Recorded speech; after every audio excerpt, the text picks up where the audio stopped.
Irrational Radio. Create something. Hey everybody, welcome to another episode of Table 13, hosted by Irrational Radio. I am a wooden leg, and over here is Mr. E. Today we're talking about skills in 5e, and kind of all the things that go around with that, as in like we're going to start with kind of the philosophy of skills in 5e, or the kind of a rough overview.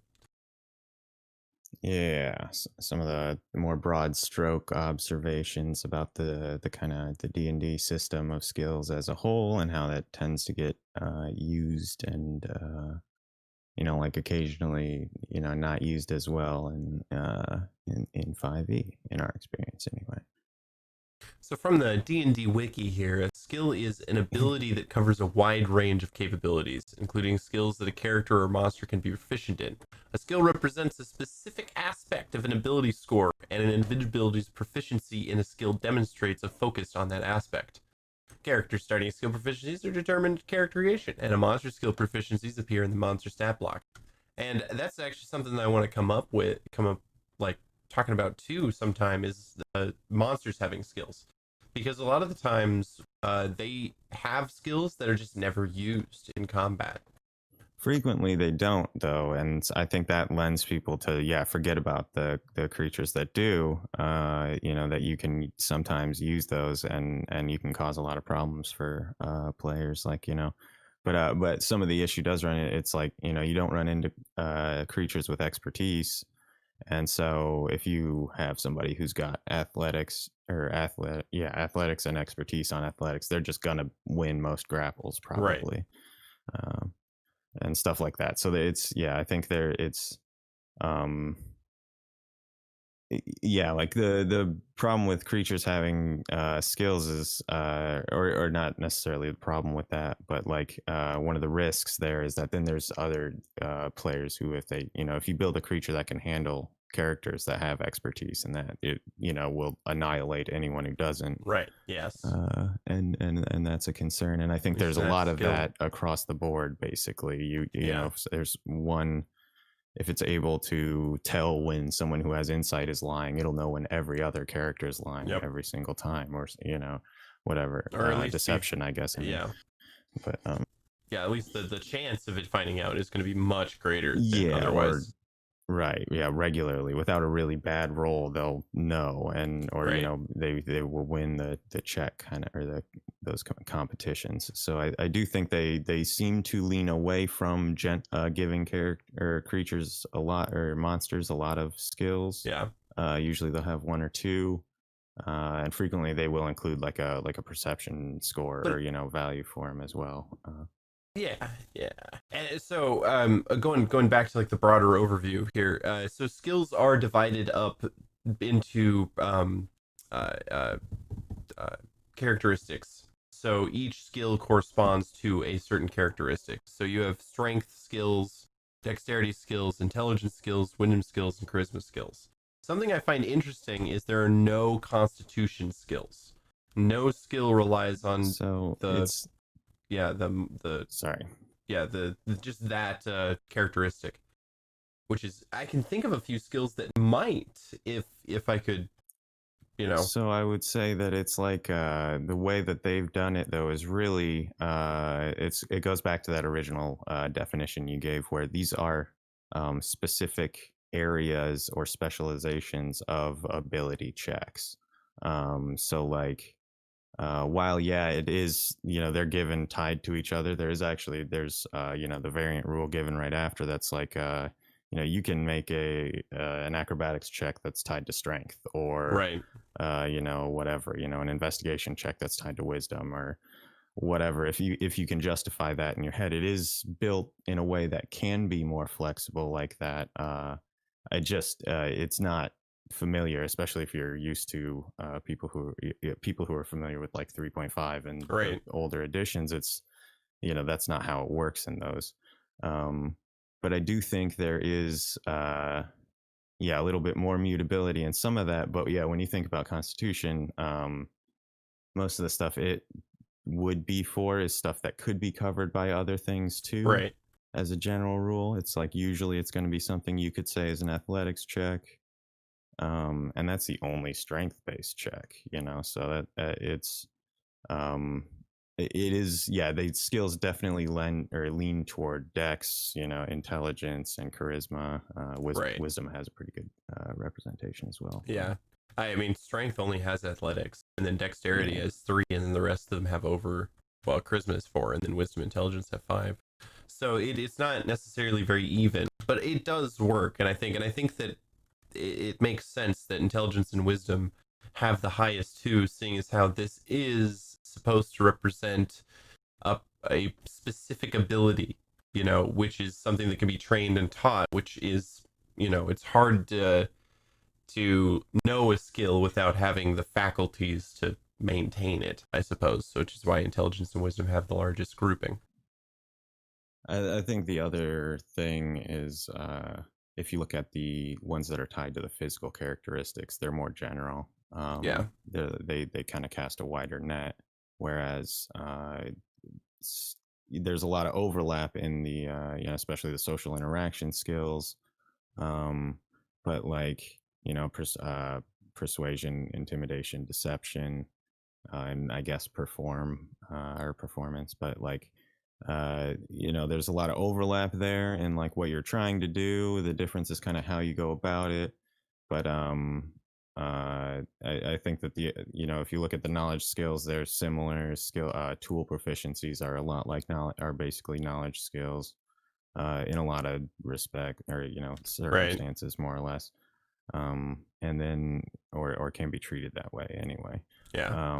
But like I think you yeah, you can end up with yeah, I guess I was saying the physical ones, they tend to cast a wider net. Sleight of hand, you can do a bunch, or well, that's a bad example, but athletics for sure, you can do like a whole bunch of different stuff. Right. I pitch for a broader definition of sleight of hand a lot, but like yeah, rules is written. Sleight of hand's a bad example, but stealth is another one where you can, you know, cover a lot of Right. actions that don't necessarily just mean like, you know, walking quietly or something.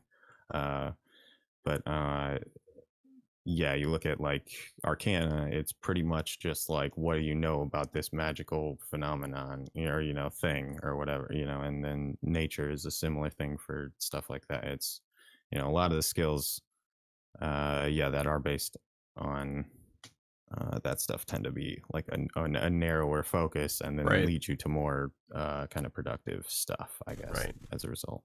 And you could also argue that they set this up because they want people that have high intelligence and wisdom modifiers to have access to a lot of these, where strength and constitution are like a fighter's stats. And so, Right. you know, those two influence damage and health points, whereas wisdom and intelligence don't influence like a combat or major combat statistics. Right.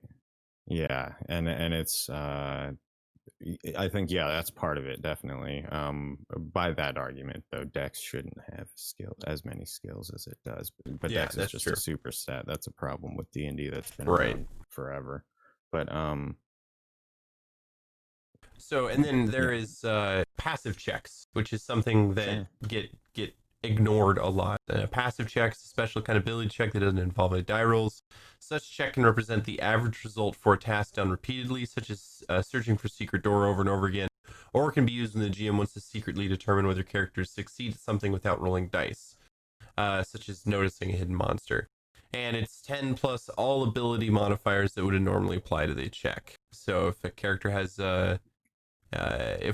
advantage, add 5. For disadvantage, subtract 5. I didn't actually know that about passive checks. That's interesting. Mathematically, advantage maths out to around a +5. It's like plus or minus 4 point some junk, Okay. I think. But in most of the Reddit threads I've looked at, but yeah, it's treated as a 5. But then yeah, and so like with alert and stuff like that, you can start to get people with like 26s in there.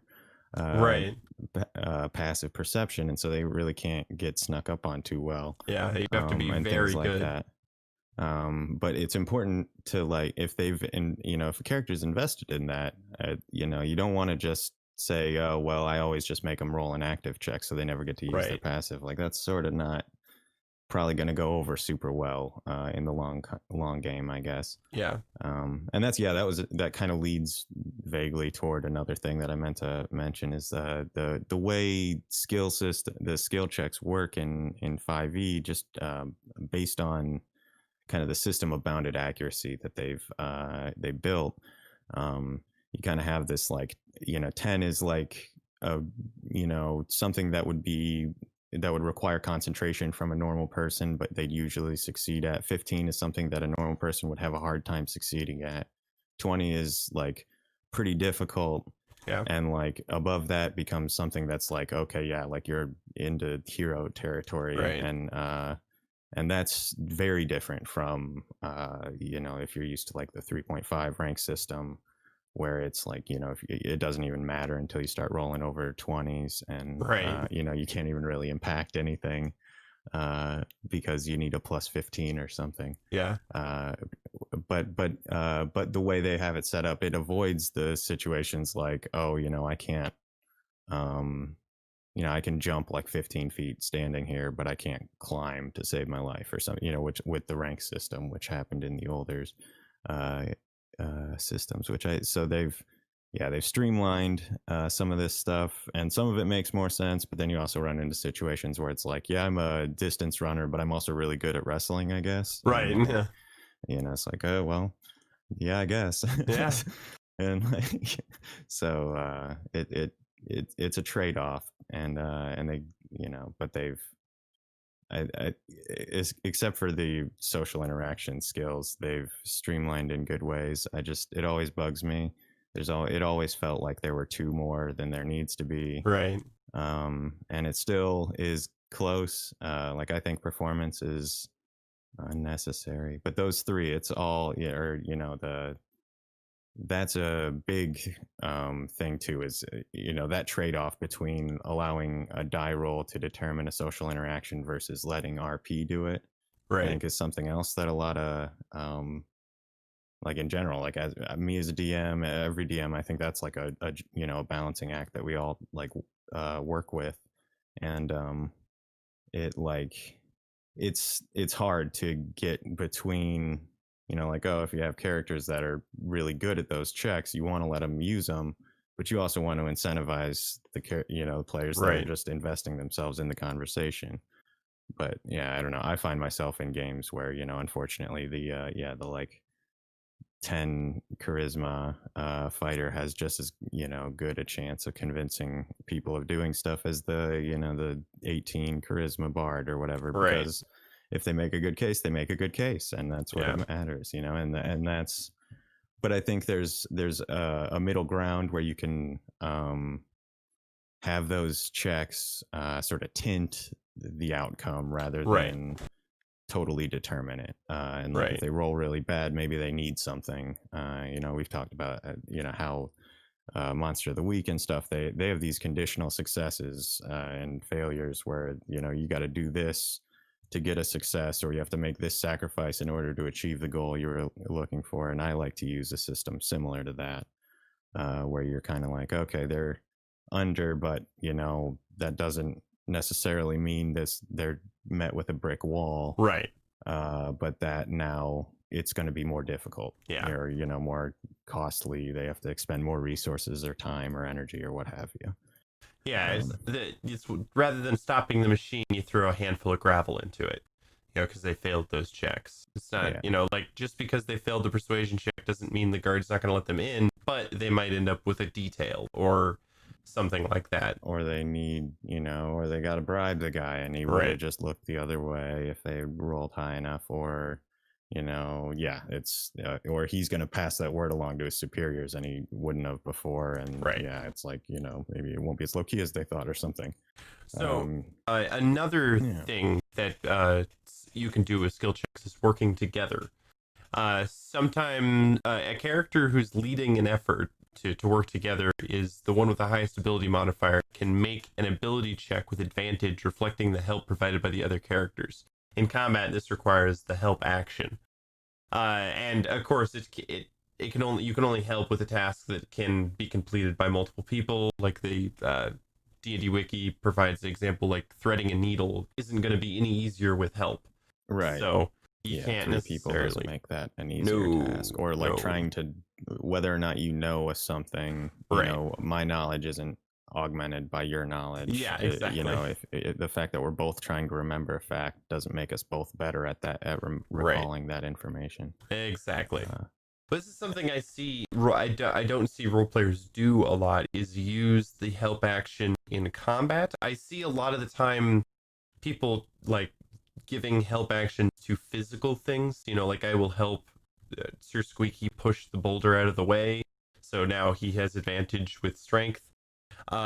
So yeah, but I think that you can do some really interesting things with this mechanic if in combat, if you it took time to do it. But I hardly see people use the help action. It's probably the most unused action in the action list. In the meta, it is actually there's what some of the cheese is you get access to summon familiar, and then you get a familiar that's constantly helping you do stuff. So you just get advantage on junk all the time, because that's one of the actions that they take. Yeah. Or that they can take. But which, you know, whatever. I mean, it's technically kind of reasonable if you think about it. You've got a thing that, you know, whatever. But right. But I do the other thing I like to do, rather than making it feel like only one person gets to make the check, or, you know, letting 6 people roll a dice and somebody ending up with something over 15 so they always succeed, kind of thing. Right. You can do a group check, which is like you have everybody make the check, and you need 3 people to succeed for the group to succeed. But if 3 people fail, the group fails collectively. And then everybody, like if it's a stealth check, for example, is like one that I would use that on fairly regularly. Yeah, absolutely. It's like, you know, you don't have each individual, you know, or I guess it doesn't benefit the party as much if there's one person who can stay hidden. And maybe, you've got a situation where, you're not actually hidden yet, and you go through and determine who all is if it gets to that point. But I like using the group check because, if you involving everybody does sort of give you a chance where everybody can just throw a bunch of dice at the check and get over it that way. They give an example of survival being one of the checks that group check is appropriate for, because like, you know, if you're traveling, like, you know, every check is an hour of travel, everyone is going to get a say in where they're going in that time.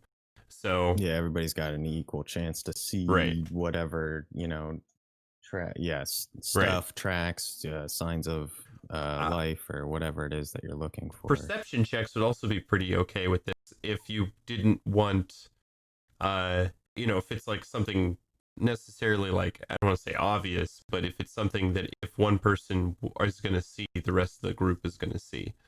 But now that I think about it, maybe not. I tend toward using passives a lot for perception. And then unless players want to specifically look at something closer. But I do that a lot with a lot of my skills. I use passive scores for a lot of skills that aren't necessarily like written down. I'll look at what they would have as a 10 plus, and then, you know, for in social interaction situations, like if they have like a +9 and they happen to roll a 1, like, you know, it's there. If it's not a stress situation or something like that, like a lot of times, like I'm not going to be, they're not going to fail. There isn't like a risk of real failure there. It's just like, how good is the success kind of at that point. And I think that there are certain situations where I get that way. And I don't like completely relying or allowing a social interaction to be determined by a dice roll anyway. That feels like it goes against kind of the heart of like role playing. Not necessarily, like, I definitely get D&D is dice rolls and skill checks and all that stuff. I'm not trying to take away from that, but I personally really enjoy being able to have that influence as a player. So I find that a lot of my players share that, I guess.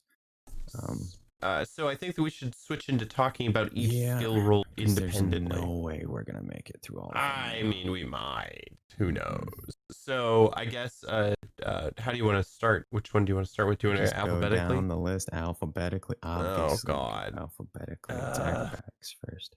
Yeah. All right.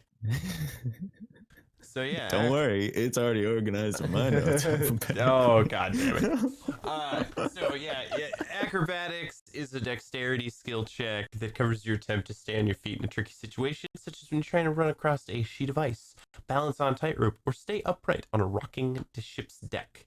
The DM also might call for a dexterity acrobatics check to see if you can perform acrobatic stunts, including dives, rolls, somersaults, and flips, dip dives, and dodges.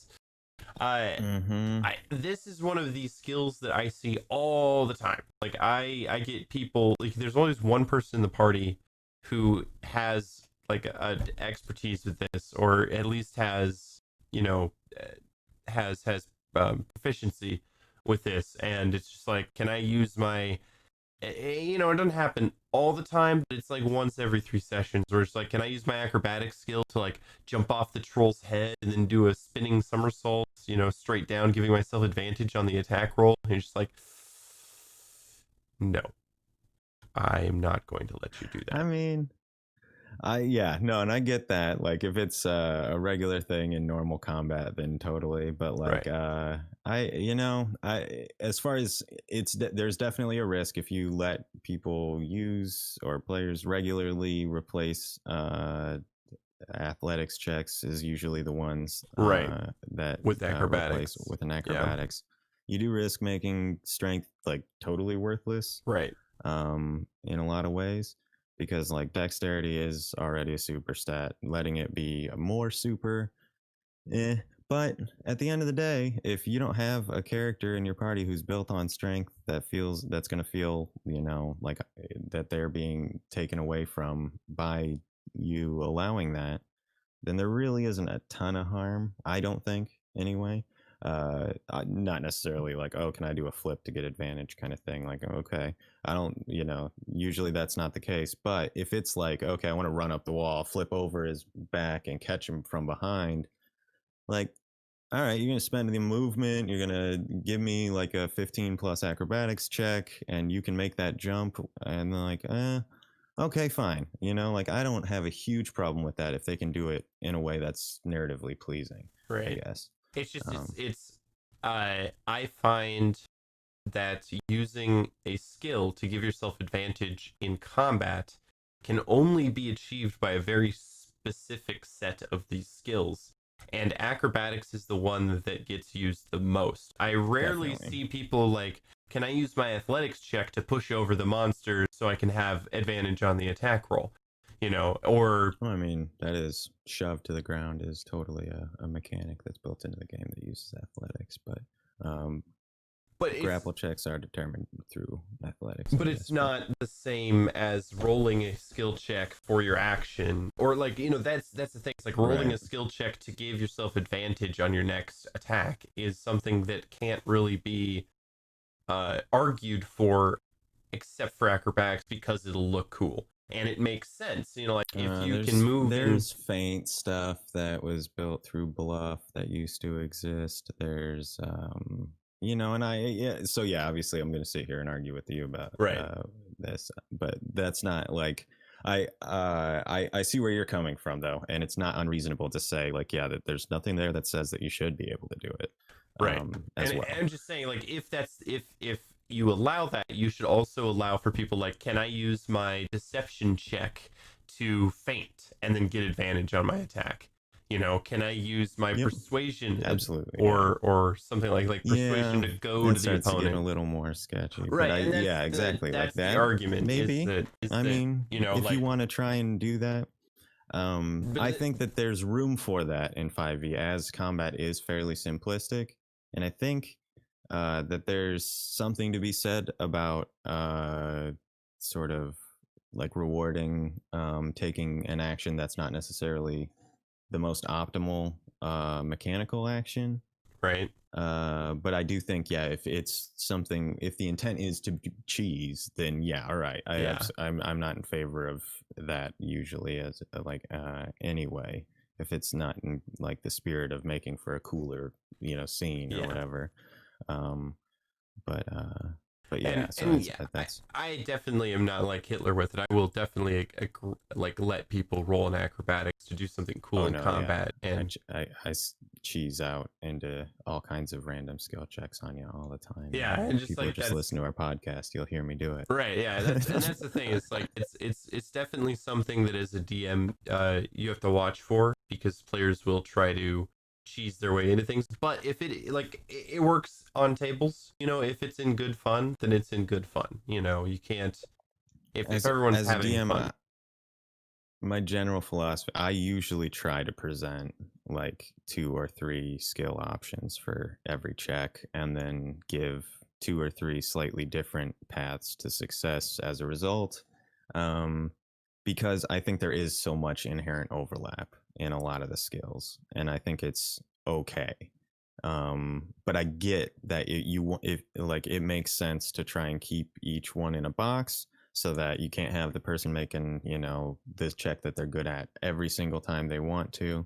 But at the end of the day, like, skill checks don't happen that often, so for me it's but I get it though, for sure. And that's, yeah, for most part, that I think there's another interesting point to bring up about acrobatics is, as written there, it's really mostly just about balance. There isn't a whole lot of like climbing the rope or anything like that, which I find myself frequently saying, hey, can I like flip up the roof or some shit, Right. And like that's there's, as written, there's really not a whole lot of argument for that there. It's basically escaping a grapple and not falling down. Right. Yeah, exactly. Yeah. But then moving on to one that's truly, like, I think almost never used is animal handling next. Yeah. Oh yeah. Which I can't tell you how many times in the years that I've been playing 5e somebody's rolled that. It's not high though. Now I have seen people. So animal handling. When there is any question whether you can calm down a domesticated animal, keep him off from being spooked, or intuit an animal's intentions, the GA might call for an animal handling check. You can also make an animal hand check to control your mount when you attempt a risky maneuver.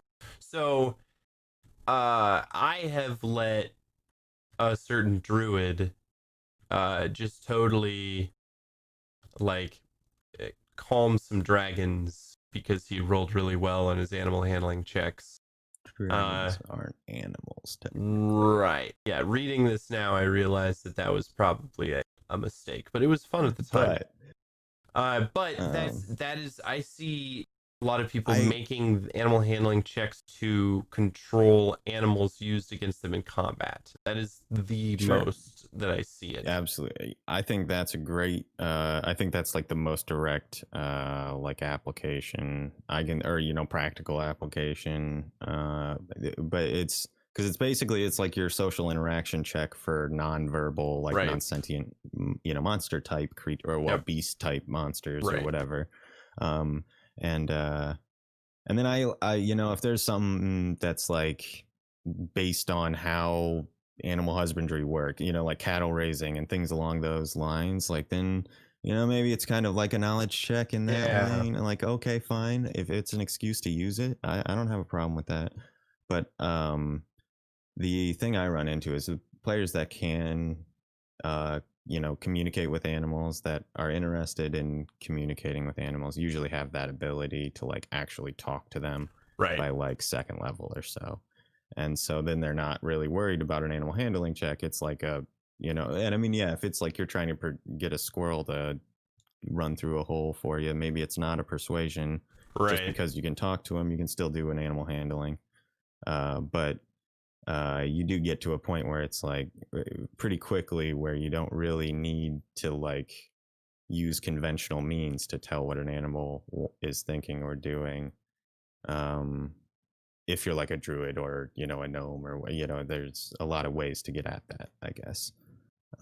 But it's I think you should, if it's possible to include it more. Like I try to, but it's just I like can never find a place where it's like, So oh yeah, make an animal handling check. yeah, so I find that I can bring it about if I attack people with domesticated animals like guard dogs.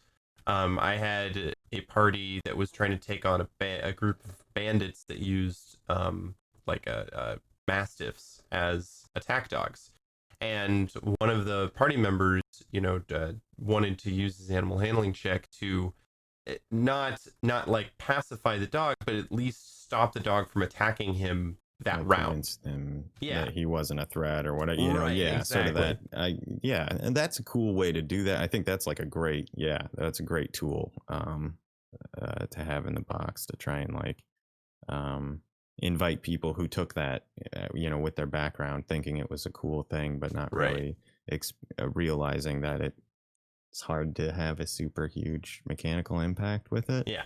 I think that's one a of lot the of times. skills that really depends on the DM too. Like if you Absolutely. take it and then the DM never throws a domesticated animal, or like you never on a I horse. mean, they're or kind of anything like all that.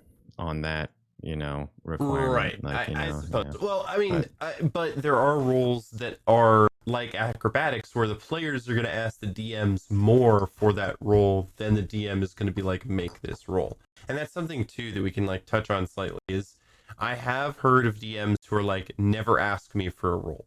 If you make a roll, it's because I have asked you to make that roll. And then there's others that are just like, I'm never going to ask you to do a skill check unless you ask me to do a skill check. yeah, I'm way more on that side of things. Like there are situations which will require them, but I'm never going to ask you for an insight check. I'm never going to ask Right. you for a I'm not going to ask you for that stuff, because then if you failed because you rolled a 2 or whatever. Yeah, exactly. There's this whole meta chess game that has to happen where I have to ask for a bunch of checks that don't really matter. And then make up bullshit to give you when you get real high checks on it. And it's like, Oh, shit. now we're going a totally different direction with this session. No! Oh, okay. Like, but and that's but I do I have found myself in a position where it's frustrating enough.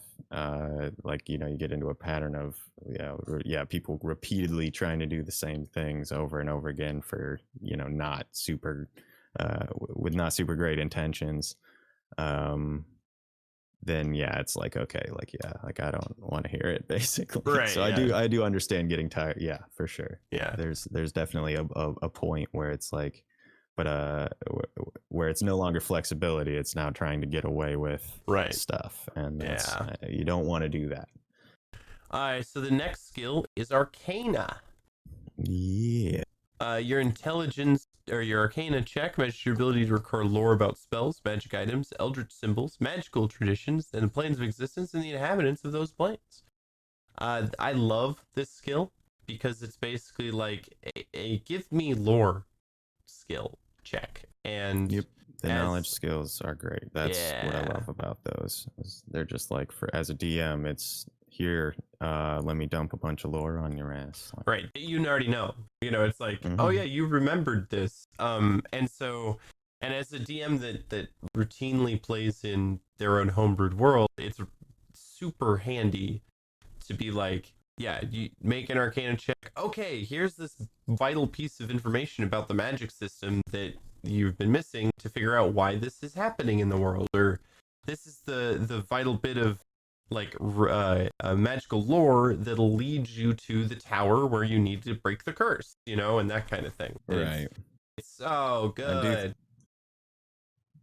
I do think that a lot of people, or that you can find yourself as a DM in a position where you've like prohibited your players from critical information by putting it behind a skill check.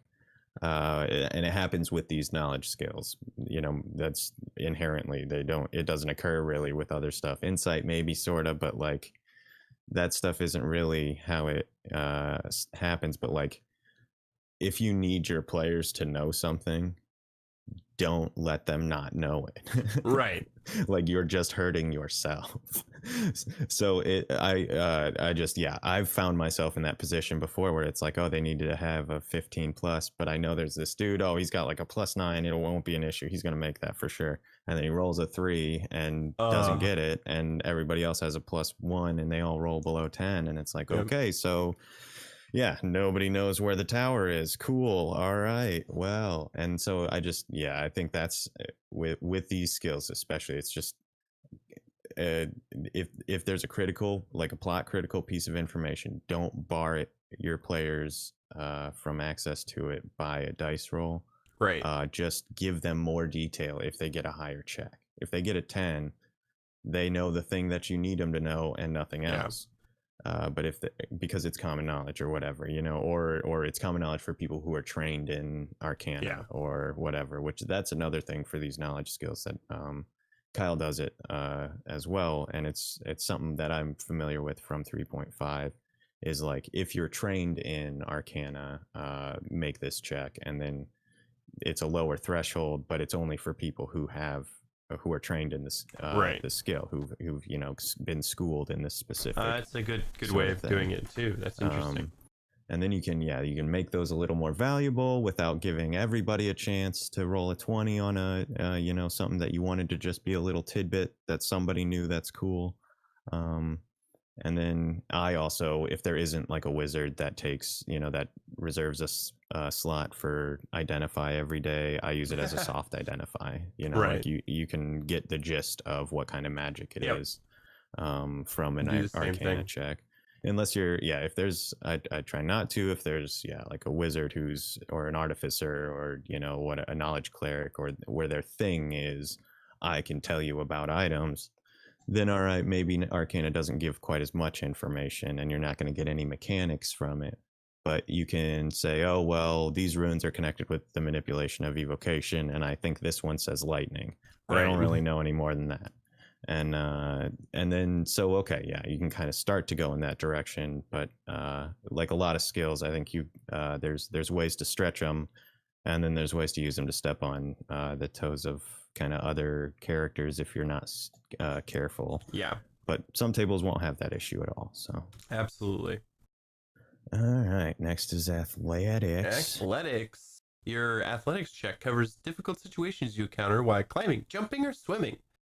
Examples include following activities: climbing a sheer or slippery cliff, trying to jump an unusually long distance, or struggling to swim or stay afloat in treacherous currents. This is another really broad scope one that gets used quite a bit to do everything from kicking down doors to moving tables to provide cover to, you know, punching through something or breaking something down. It's very useful. And it's not one that I see abused a lot. The only thing I've seen that's not or that you can cheese with is the grapple system. It's very simple in 5e. So yeah, if you get expertise in athletics and you're a strength-based character, you're just gonna win your grapples, you know, 9 times out of 10. But other than that, there isn't like a meta really, because strength isn't super useful for a lot of other things. So to be very good at athletics, you've kind of sacrificed a fair amount of access to a lot of the really cheesy builds. So it's you know, from that side of things, I don't think there's a lot of harm in letting strength be super useful. And the other side of it is people who tend to have access to athletics, aside from your, you know, like rogue grapple builds, you've got are going to be like fighters and barbarians and characters that don't have, you know, they get like 4 skills total. Right. So there isn't a lot of harm in letting them have a little more, you know, utility from one of their 4 skills or something. And if they're, especially if they're the only person in the party who's good at it, or if you're like me and play a idiot bugbear who stands in place of the party's rogue, like I do on our Monday night stream, then, you know, it's real nice to be able to just kick down doors. Like, it's fun. That's like super great. So I think athletics basically it's like moving in a way that exceeds normal limitations, and then the grapple system. It's pretty much the gist of So it. you did bring up a important thing, is that the athletic skill and the acrobatic skill sometimes get interchanged. I know I do this sometimes at DM where I'm like, make me an athletics or a acrobatic skill, depending on which one you're higher in. And that's really just more of like representing that in this situation, if you like know yourself, you're either gonna muscle through it or you're gonna try to dodge out of the way, and forcing characters to make athletic checks for these kind of things is in my opinion kind of picks on certain characteristic roles, so that's why I allow characters to roll either one. Yeah, I agree with that. I do. Yeah, it's like the grapple system. It lets you, interchange. If you're being grabbed, you can use one or the other. But like, yeah, and there are some other situations where it kind of makes some sense. Like if you're getting down from a roof, or something, you know what I mean, and you're trying to make sure you don't hurt yourself on the landing. I could imagine either of those being reasonable checks. Um, I Another thing I've considered that I've never really done was like strength-based acrobatics checks, dex-based athletics Yeah. checks, things like that, where you can actually mess around with that a little more and say, okay, in grappling maybe like, yeah, all right, you can do an acrobatics check, but it's not dex-based or something. Which I'm not sure that's a good example, but Right. things like that where you tweak the skill check, or the ability that's tied to the skill, I guess, and just to mix things up a little bit. Yeah. So all right, next is deception, another skill that's very popular. Oh yeah, that's the big one. Yeah, definitely another one of the social interaction skills. And I think it's important to like kind of temper successes and failures with this one, just like the rest of those kinds of skills, because it's you know um just like insight isn't like exactly mind reading, deception isn't being a perfect lie. Like you could lie really well and people still think you're a slimy person, or like it's like, well, that guy's like a used car salesman or whatever. And like you be put ill at ease with that, or understanding that somebody's lying doesn't necessarily mean you think that that lie is a threat to you. People lie for a lot of reasons, and who's to say, maybe it's just they're embarrassed about the truth or something. And there are ways to sort of marginally, I guess like incrementally manage that, the success or failure. But I think most people have a pretty good idea what deception is used for. It's when you're trying to get somebody to do something by using a lie. Yes. The description is your deception check determines whether you can convincingly hide the truth, either verbally or through your actions. Right. Yeah. I guess that's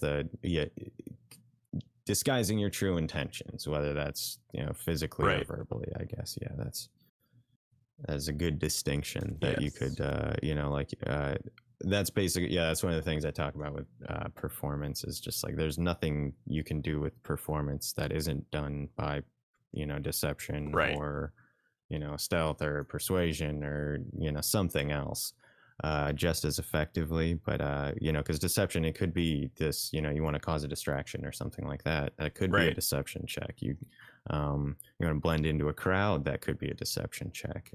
It could be a stealth check, it could be whatever. But I think there are different ways to go about a lot of the tasks that are accomplished by a lot of the different skills. There's a ton of overlap, and I think that's something to embrace, not to like personally. Yeah, absolutely. That's the gist there, I suppose. I'm trying to think.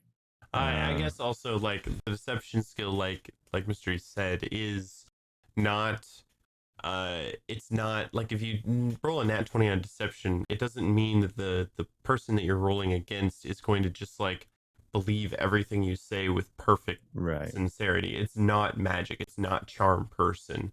I see a lot of the Right. times people attempting to use deception or persuasion as a form of charm person, where it's As just just like, like I'm done yeah, with this social encounter, and right, it's not the Jedi mind trick. It yeah, is like getting you can convince them that a certain assertion, that a thing that you're saying is not a lie, and while they may take that as truth, if that's inconsistent with other things they know, that may cause certain other assumptions to come into place that cause problems for the person. right, Just because they believe your lie doesn't mean that things have to go better for you.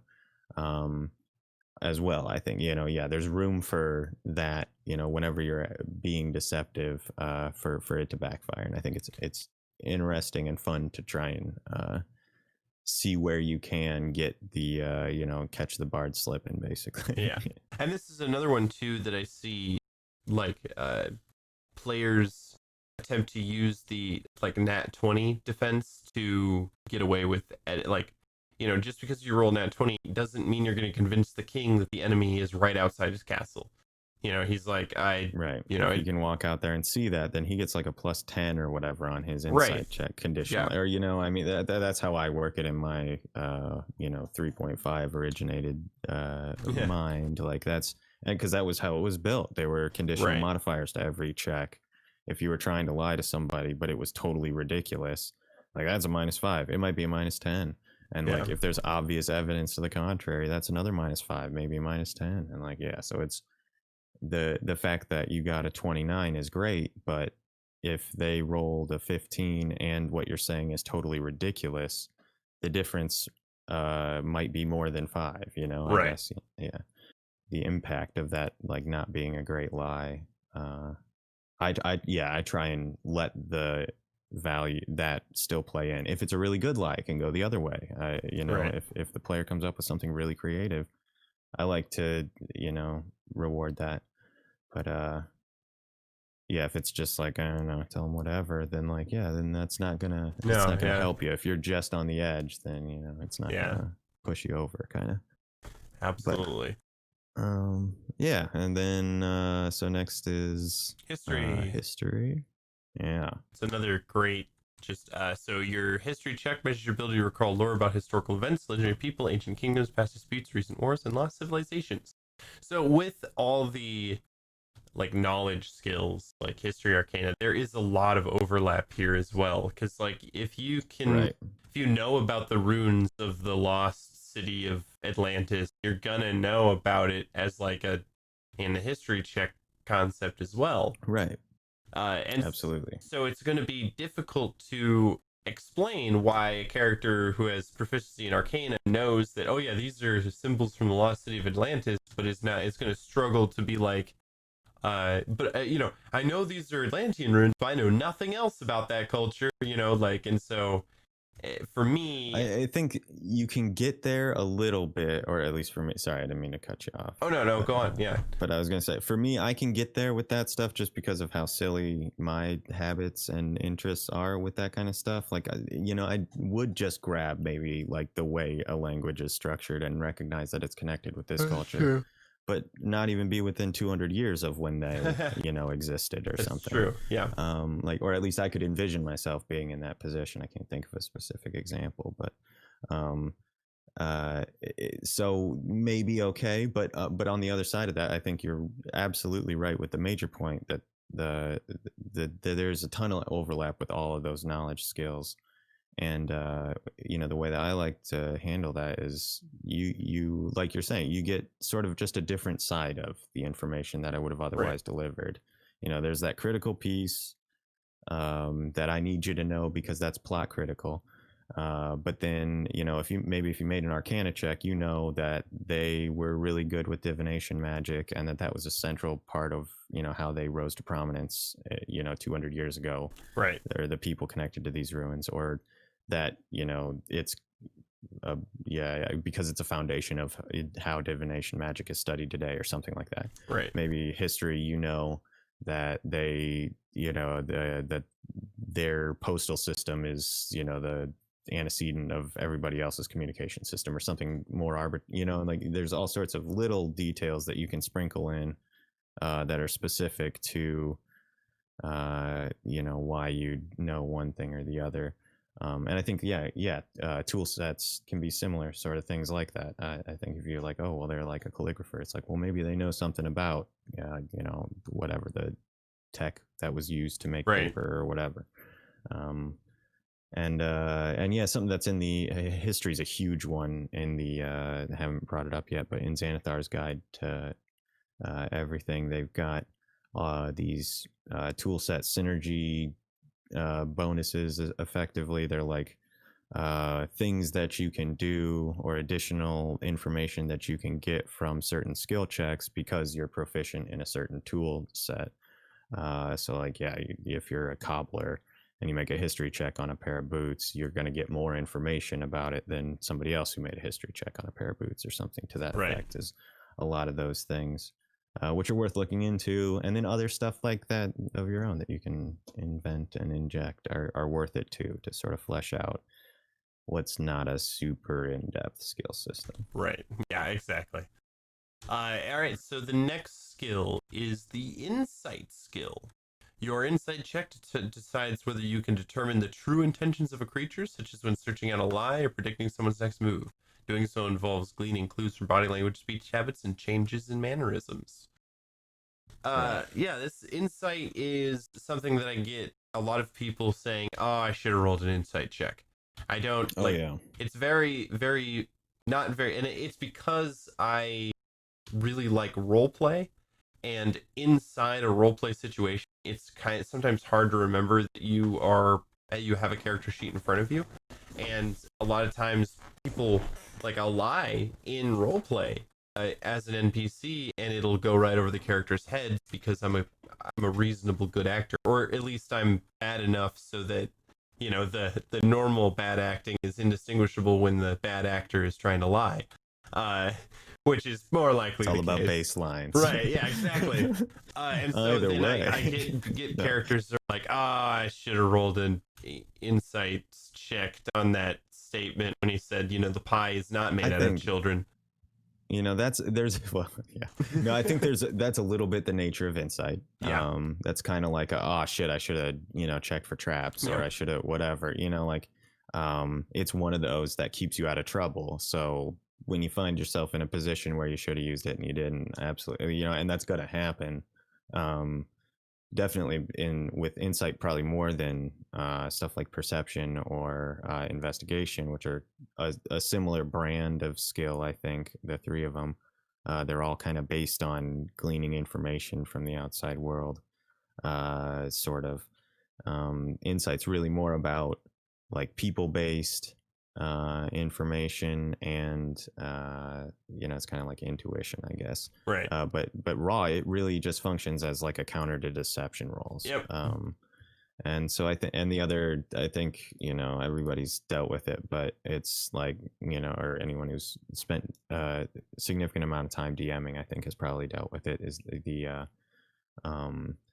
I rolled very well on my insight check, so I can basically read their mind, kind of thing. Right. Like that's another one necessarily how it works. Yeah. You're like Sherlock Holmes maybe, and you can say, oh, his, there's smudges of ink on these two fingers, so he works as and this other thing and this other thing and this other thing, so he works in a newspaper or whatever.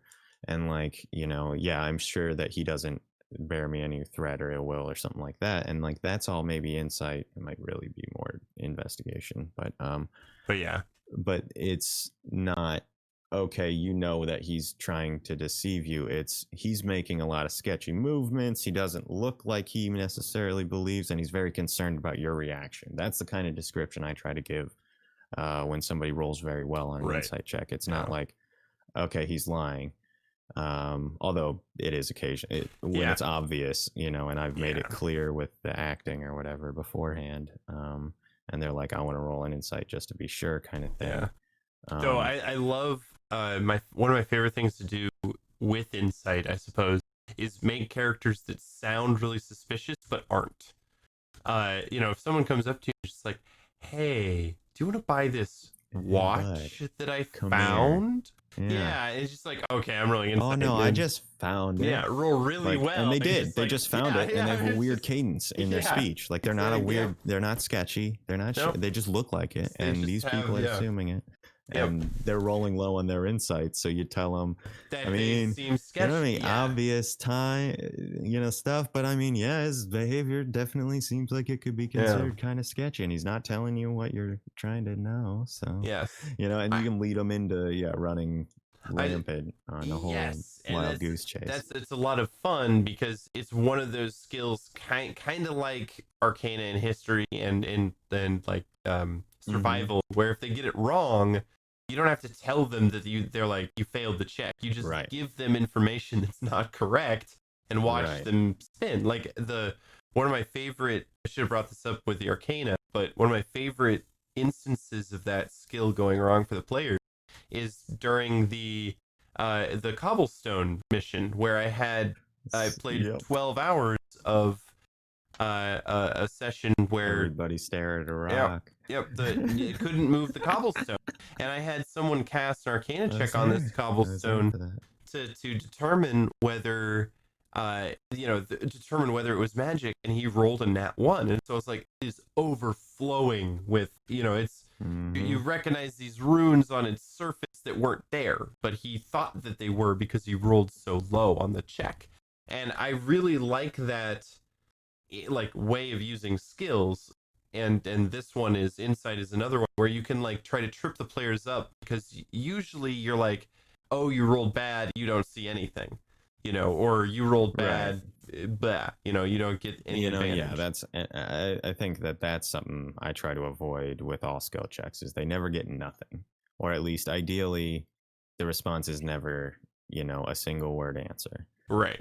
It's always, let me give you a couple pieces of details that you can draw some sort of conclusion from, because I feel like that's what you're trying to relay the information their character has access to, and not make the conclusion for them, I guess. Right. Or at least that's my strategy anyway. All right, well, I think we should take a break here. We're getting there, aren't we? And then come back with a few more skills. It doesn't seem like we'll get through it, but we will probably have... We'll put a big line where we stop and pick it up next time Shady is sick. Yeah. Screw Shady. Nobody cares what he thinks about skills anyway. Yeah. But this means that I guess we've got to do the pitch thing. Right. So, oh god. How fun is this going to be? Brett's going to get his come up and just rewards. Or just rewards. I don't know, exactly. Whatever. He gets to watch us fuck this up and make a mess of it. And man, it's not so damn bad. Easy, is it? Anyway, so we do a podcast that's releasing every other Friday. It's called Dragons of Paralandia. I believe it was this Friday that we're releasing. I want to say this one. And then 2 weeks after that, we just this last Monday had our Gods of Aether Dark Tidings, the second episode of the new stream campaign reboot thingy that we just kicked off, which is pretty fun. I play a silly bugbear. Brett's in it. We've got Kyle West DMing. The other things we do is this every Thursday. And there's probably more. Oh, yeah, I was going to talk about this.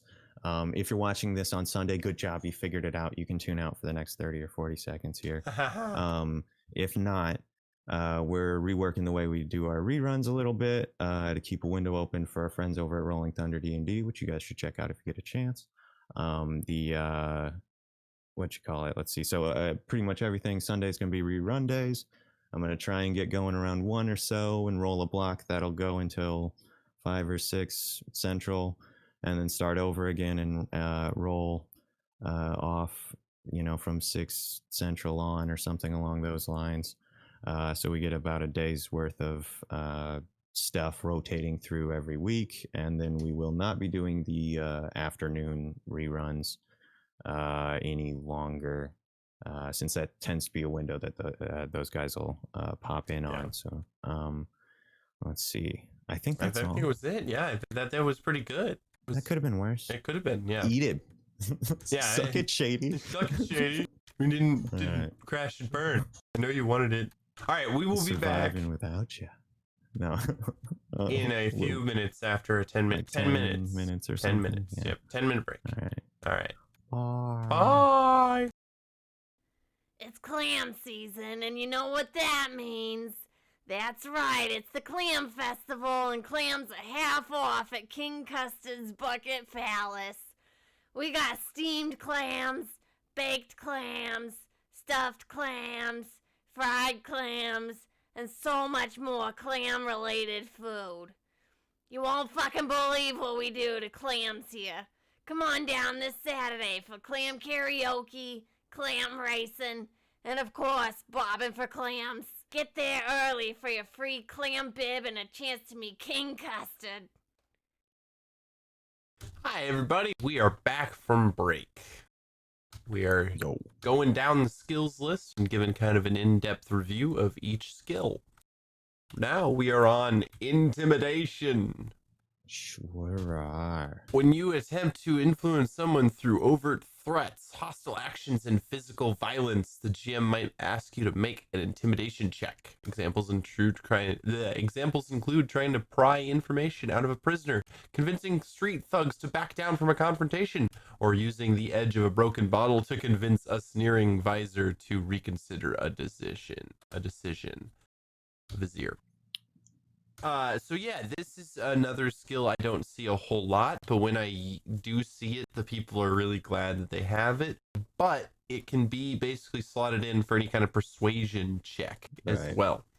I find that if you have generally the stakes are higher, though. Right. If you're using an intimidation, failure is more meaningful for me when it's an intimidation check. Like if you don't succeed in intimidating them, there may be a violent response. Right. Yeah. Or if you do succeed in intimidating them, that's the other thing. If you succeed too well in intimidating them, maybe the response that you get, which is based in fear, is not, I will do whatever you want. It's, oh God, oh God, oh God, the guards, you know, or something like that. You know, it's not necessarily, it's a sledgehammer, whereas persuasion's a scalpel kind of thing or something along those lines. Yeah, that's a good way to define it. And it's also something that I suppose can be more of like the DM asking you to make an intimidation because you're doing certain things.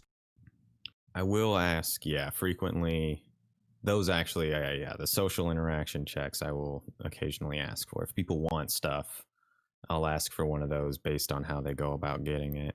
Or I'll say, I want to, or if they're like, oh man, I want to convince them to do this somehow. It's like, well, how do you want to go about it? You can, it's like you can make an intimidation check, you can make a persuasion check, you can make a deception check, but you need a strategy to back that up. Like, are you gonna, break a bottle and put it to his neck for intimidate, or are you gonna say, I know a guy who can make sure that your deals, don't go through for 6 months or something, and that your business will dry up in the meantime. It's like, maybe that's still an intimidation check, but it's not, like a physical violence threat or whatever. But fear is still the motivating factor. That's like the crux of it, I guess.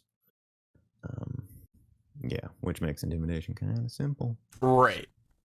Yeah, it's. I think it's definitely one of those skills that is underdefined, kind of under. It's very niche.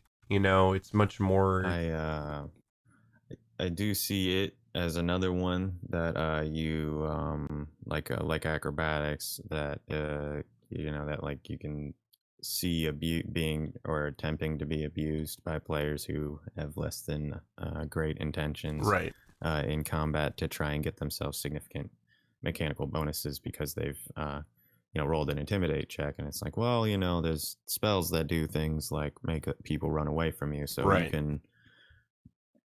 you can maybe frighten somebody or something. Maybe there's ways you can impact their performance negatively through a successful intimidation check, but you probably don't want, especially if there is some bard or somebody who's able to cast fear or some, those kind of Right. spells. You probably don't want the fighter to be able to do the same thing by rolling, because they've got Yeah. plus 20 on their intimidate or whatever. Absolutely. Yeah.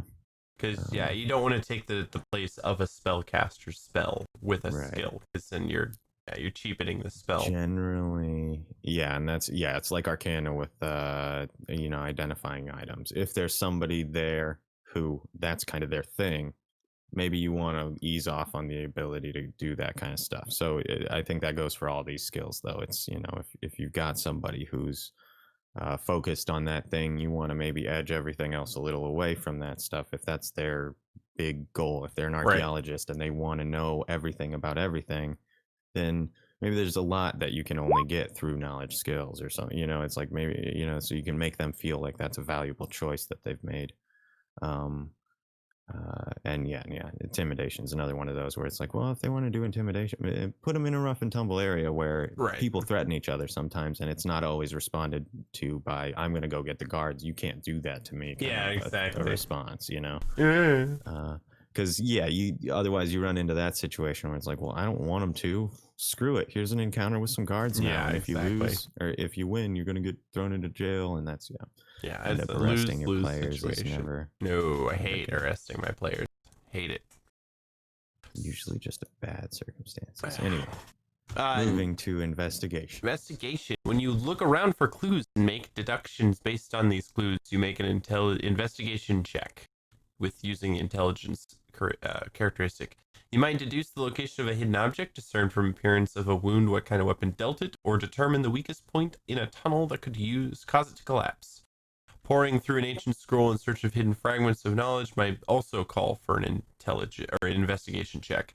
Investigation is something that I see people using with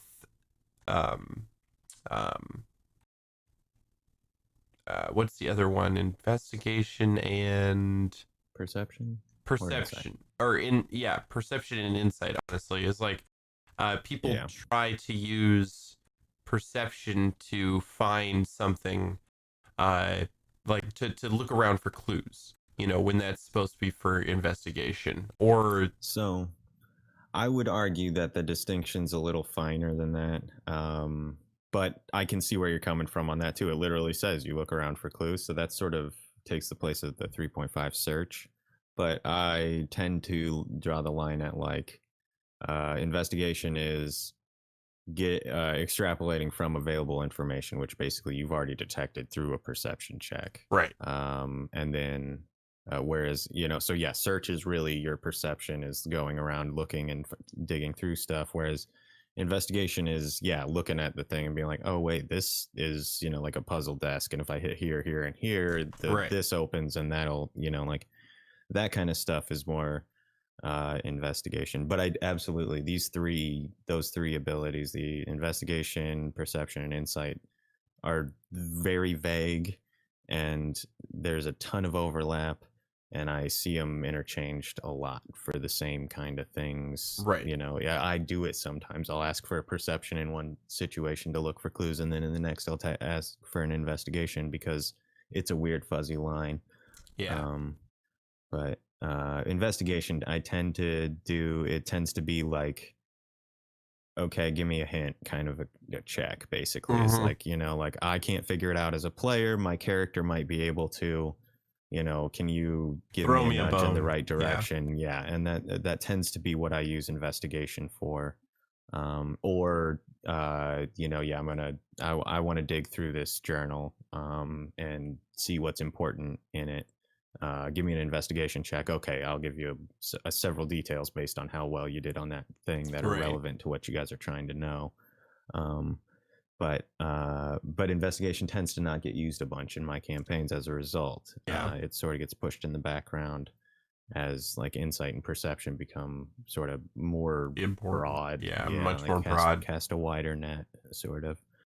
But I think there's room for it to be searched. There's room for it to not. I think it works either way there. If you want them to, to dig through the chest and see what they find, I've heard people say if you're putting your hands on it, it's an investigation check. Oh, interesting. If you're not touching it, it's a perception check, kind of a thing. Like if you're away from it and using, like, trying to hear it or whatever, then it's perception. But if you're up next to it and trying to manipulate it and mess with it, then it's more of I don't know. So it's fuzzy, and there isn't like an obvious distinction really, even rules as written, because you get like a little 2-3 sentence blurb about most of these skills. So and we're spending an hour and a half talking about half of them. Right? Yeah, exactly.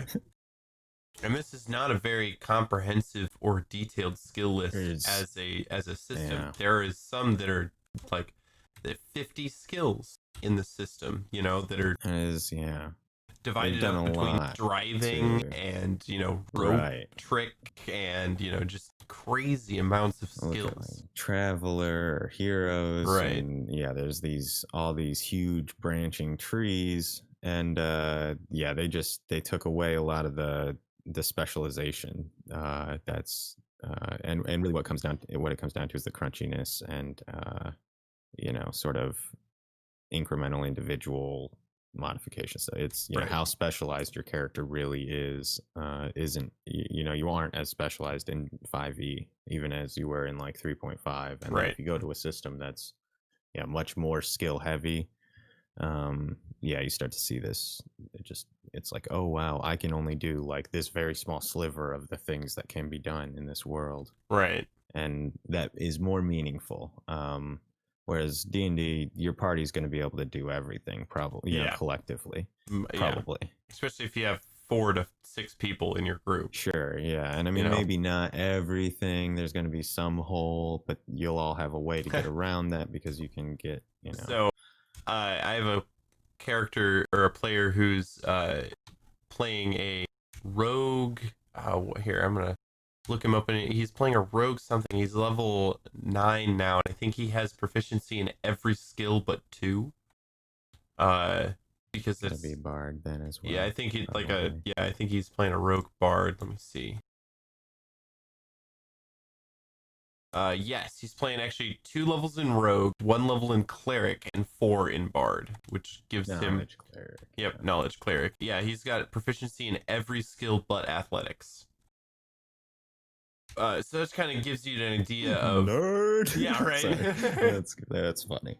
But that gives you kind of an idea of how limited the skill list is in 5e. Is if you can be less than level 10 and have basically all the skills.